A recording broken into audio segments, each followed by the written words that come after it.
News live കൊച്ചിയിലേക്ക് സ്വാഗതം. ഈ വാർത്തകൾ നിങ്ങൾക്കായി അവതരിപ്പിക്കുന്നത് Lutech solar solutions, powered by Mayil food stuffs, Mookkannoor, city tower, city wear and city shoes, Angamaly and Cochin Kalabhavan Angamaly franchise. കോങ്കോയിൽ ക്രിസ്ത്യൻ പള്ളിക്ക് നേരെ ഭീകരാക്രമണം, 38 പേർ മരിച്ചു. കിഴക്കൻ ഡെമോക്രാറ്റിക് റിപ്പബ്ലിക് ഓഫ് കോങ്കോയിലെ കൊമാൻഡയിൽ ക്രിസ്ത്യൻ പള്ളിക്ക് നേരെയുണ്ടായ ഭീകരാക്രമണത്തിൽ 38 പേർ മരിച്ചതായി റിപ്പോർട്ട്.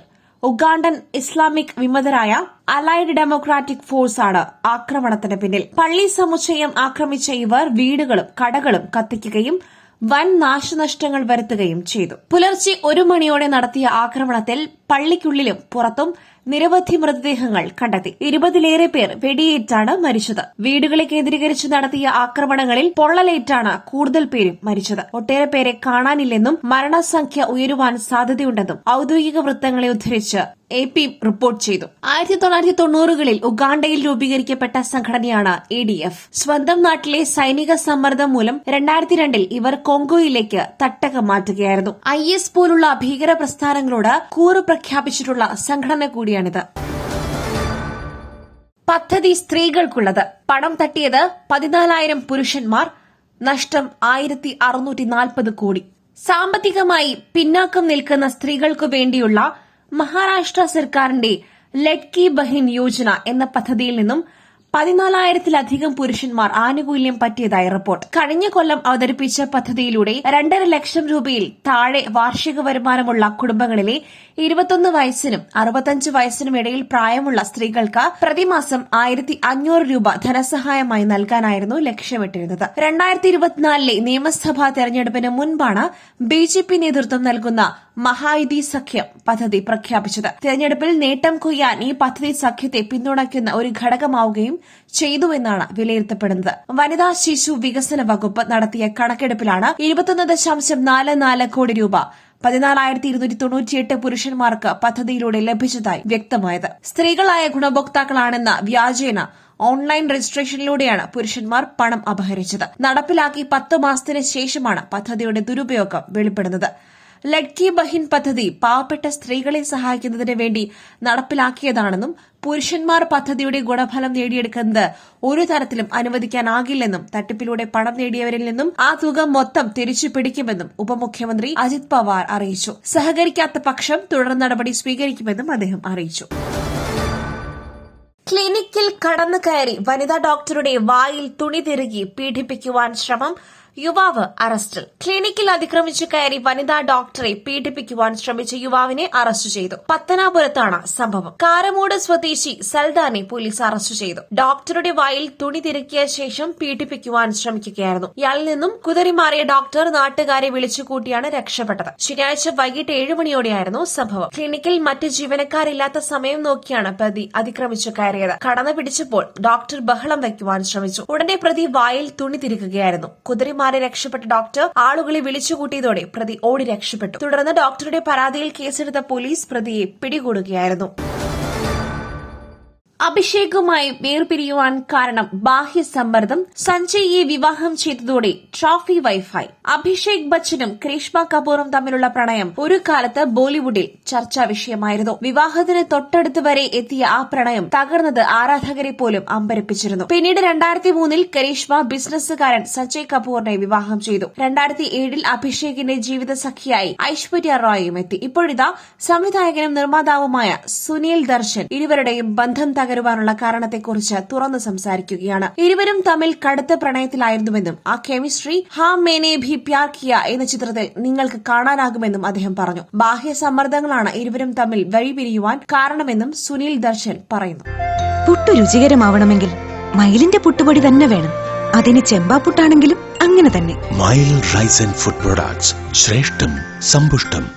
5 ലക്ഷം രൂപയ്ക്ക് ചൈനയുടെ ഹ്യൂമനോയിഡ് റോബോട്ട്. ടെസ്ലയ്ക്കടക്കം വെല്ലുവിളി. വില കുറഞ്ഞതും എന്നാൽ നിരവധി കഴിവുകളുള്ളതുമായ ഹ്യൂമനോയിഡ് റോബോട്ടിനെ അവതരിപ്പിച്ച ചൈനീസ് കമ്പനി. ഏകദേശം 5 ലക്ഷം രൂപയ്ക്ക് മുകളിൽ വില വരുന്ന ഈ റോബോട്ട് സമാനമായ ബോട്ടുകൾ നിർമ്മിക്കുന്ന മറ്റ് കമ്പനികൾക്ക് കടുത്ത വെല്ലുവിളി ഉയർത്തിയേക്കും. യൂണിട്രീ റോബോട്ടിക്സിന്റെ പുതിയ R1 റോബോട്ട് വെള്ളിയാഴ്ചയാണ് പുറത്തിറക്കിയത്. ഇത് കൈകുത്തി നിൽക്കുകയും തുടർച്ചയായി ഇടിക്കുകയും ചെയ്യുന്നതടക്കമുള്ള കഴിവുകൾ പ്രകടിപ്പിക്കുന്ന വീഡിയോയും പുറത്തുവന്നിട്ടുണ്ട്. ഏകദേശം 55 പൌണ്ട് ഭാരമുള്ളതാണ് R1 റോബോട്ട്. ചലനങ്ങൾ സാധ്യമാക്കുന്നതിനായി ഇതിന് 26 ജോയിന്റുകളുമുണ്ട്. ശബ്ദവും ചിത്രവും തിരിച്ചറിയുവാനുള്ള കഴിവുൾപ്പെടെ മൾട്ടി മോഡൽ ആർട്ടിഫിഷ്യൽ ഇന്റലിജൻസും ഇതിൽ സജ്ജീകരിച്ചിട്ടുണ്ട്. റോബോട്ടിക് ചലനത്തിലും ബാലൻസിലും ഒരു സുപ്രധാന കുതിച്ചുചാട്ടം അടയാളപ്പെടുത്തുന്നതാണ് R1. മികച്ച ബോക്സിംഗ് കഴിവുകളാണ് റോബോട്ട് പ്രകടിപ്പിക്കുന്നത്. മലർന്നു കിടക്കുന്ന അവസ്ഥയിൽ നിന്നും കൈകൾ ഉപയോഗിക്കാതെ എഴുന്നേറ്റ് നിൽക്കുവാനും കഴിയും. വീഡിയോ വൈറലായതോടെ സോഷ്യൽ മീഡിയയിൽ R1നെ കുറിച്ച് വ്യാപകമായ ചർച്ചയും ഉയർന്നു വന്നിട്ടുണ്ട്. റോബോട്ടിന് ദൈനംദിന ജോലികൾ ചെയ്യുവാൻ കഴിയുമോ എന്നായിരുന്നു വീഡിയോ കണ്ട ഭൂരിഭാഗം പേരുടെയും ചോദ്യം. നായയെ നടക്കുവാൻ കൊണ്ടുപോകുവാനും കുട്ടികൾക്ക് പ്രഭാത ഭക്ഷണം നൽകുവാനും ഇതിന് കഴിയുമോ എന്നും ആരാഞ്ഞവരുണ്ട്. അതിനിടെ പലരും ഇലോൺ മസ്കിനെയും അദ്ദേഹത്തിന്റെ ടെസ്ല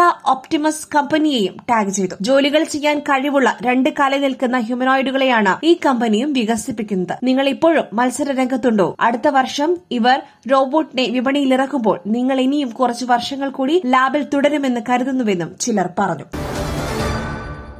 മാനസദേവി ക്ഷേത്രത്തിൽ 6 പേർ മരിച്ച സംഭവം അപകടത്തിനിടയാക്കിയത് വൈദ്യുത ലൈൻ തകരാറായെന്ന അഭ്യൂഹം. ഉത്തരാഖണ്ഡിലെ മാനസദേവി ക്ഷേത്രത്തിൽ 6 പേരുടെ മരണത്തിനിടയാക്കിയ സംഭവം നടന്നത് വൈദ്യുത ലൈനിൽ തകരാറുണ്ടായി എന്ന അഭ്യൂഹം മൂലമെന്ന് റിപ്പോർട്ട്. ഞായറാഴ്ച രാവിലെ ഉണ്ടായ അപകടത്തിൽ തിക്കിലും തിരക്കിലും പെട്ട് 6 പേർക്കാണ് ജീവൻ നഷ്ടമായത്. നിരവധി പേർക്ക് പരിക്കേൽക്കുകയും ചെയ്തു. പ്രധാന ക്ഷേത്രത്തിലേക്കുള്ള പടിക്കെട്ടിലാണ് തിക്കും തിരക്കും ഉണ്ടായത്. ഞായറാഴ്ച രാവിലെ 9 മണിയോടെ ഭക്തർ ക്ഷേത്രത്തിലേക്ക് നീങ്ങുന്നതിനിടെയാണ് അപകടമുണ്ടായത്. വൈദ്യുതി ലൈനിൽ അപകടമുണ്ടായി എന്ന അഭ്യൂഹം ഭക്തർക്കിടയിൽ പരിഭ്രാന്തി സൃഷ്ടിക്കുകയും അവർ അവിടെ നിന്നും രക്ഷപ്പെടുവാൻ ശ്രമിച്ചതുമാണ് അപകടത്തിനിടയാക്കിയത്. സംഭവത്തെക്കുറിച്ചുള്ള അന്വേഷണം പുരോഗമിക്കുകയാണ്. ക്രമസമാധാന പാലന ചുമതലയുള്ള IG നിലേഷ് ഭാർനെ മാധ്യമങ്ങളോട് പറഞ്ഞു. ഗോവിന്ദചാമിയുടെ ജയിൽ ചാട്ടം. മാധ്യമ പ്രസ്താവന നടത്തിയ ഉദ്യോഗസ്ഥന് സസ്പെൻഷൻ. ഗോവിന്ദചാമിയുടെ ജയിൽ ചാട്ടവുമായി ബന്ധപ്പെട്ട് മാധ്യമങ്ങൾക്ക് നൽകിയ പ്രസ്താവനയുടെ പേരിൽ ജയിൽ ഉദ്യോഗസ്ഥന് സസ്പെൻഷൻ. കൊട്ടാരക്കര സ്പെഷ്യൽ സബ് ജയിലിലെ ഡെപ്യൂട്ടി പ്രസിഡന്റ് ഓഫീസർ അബ്ദുൾ സത്താറിനെയാണ് സസ്പെൻഡ് ചെയ്തത്. ഉദ്യോഗസ്ഥൻ മാധ്യമങ്ങൾക്ക് വാർത്ത നൽകിയതുവഴി ആഭ്യന്തര വകുപ്പിനെ പ്രതിക്കൂട്ടിൽ നിർത്തുകയും മറ്റുള്ള ഉദ്യോഗസ്ഥരുടെ മനോവീര്യം കെടുത്തുകയും ചെയ്തുവെന്നും ഉദ്യോഗസ്ഥന്റെ ഭാഗത്തുനിന്നുണ്ടായത് ഗുരുതര വീഴ്ചയാണെന്നും സസ്പെൻഷൻ ഉത്തരവിൽ പറഞ്ഞു. ഗോവിന്ദചാമി ജയിൽ ചാടുമെന്ന് നേരത്തെ അറിയിച്ചിരുന്നു. ജയിൽ ചാടിയാൽ ഇപ്പോൾ സസ്പെൻഷനിലായിരുന്ന ഉദ്യോഗസ്ഥന്റെ വീട്ടിലെത്തി അദ്ദേഹത്തെ കെട്ടിയിട്ട് വീട്ടുകാരെ അതിക്രൂരമായി ബലാത്സംഗം ചെയ്യുമെന്നും ഭീഷണിപ്പെടുത്തി. കോയമ്പത്തൂരിലെ ചില ശ്മശാനങ്ങളിൽ മോഷണ സ്വർണം ഒളിപ്പിച്ചിട്ടുണ്ടെന്നും അത് കൈകാര്യം ചെയ്യുന്ന ആൾക്കാരാണ് ഗോവിന്ദചാമിയുടെ കേസ് കൈകാര്യം ചെയ്യുന്നതായി തടവുകാർ പറഞ്ഞിട്ടുണ്ടെന്നും അക്കാര്യം ജയിലിൽ അറിയിച്ചു. ജയിലിൽ വരുന്നതിന് മുൻപ് ഗോവിന്ദചാമി പല സ്ത്രീകളെയും ഉപദ്രവിച്ചു. ഗോവിന്ദചാമിയെ തൂക്കിക്കൊല്ലുവാൻ വിധിക്കുകയാണെങ്കിൽ ആരാച്ചാർ ഇല്ലാത്ത പക്ഷം ആരാച്ചാർ ആകാനും തയ്യാറാണ് തുടങ്ങിയ കാര്യങ്ങളാണ് അബ്ദുൾ സത്താർ പറഞ്ഞത്. ഇതിന്റെ പേരിലാണ് ഇപ്പോൾ നടപടി.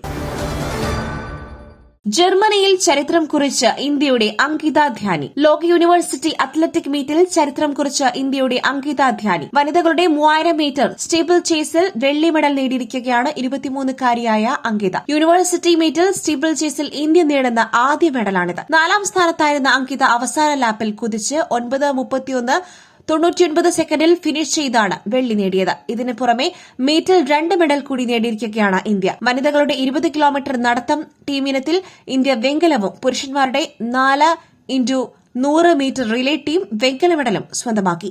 അനിമേഷ് കുജൂർ, മണികണ്ഠ ഹേബ്ലിദാർ, ലാലു പ്രസാദ് ബോയ്, മൃത്യും ധൊണ്ടപതി എന്നിവരടങ്ങുന്നതാണ് റിലേ ടീം. മീറ്റിൽ ഇത് ഇന്ത്യയുടെ ആദ്യ റിലേ വെങ്കലമാണ്. സെജൽ സിംഗ്, മാൻസി നേഗി, മുനിത പ്രജാപതി എന്നിവരടങ്ങുന്നതാണ് വെങ്കലം നേടിയ നടത്തം ടീം. മറ്റൊരു വാർത്തയുമായി കണ്ടുമുട്ടുന്നതുവരെ നന്ദി, നമസ്കാരം.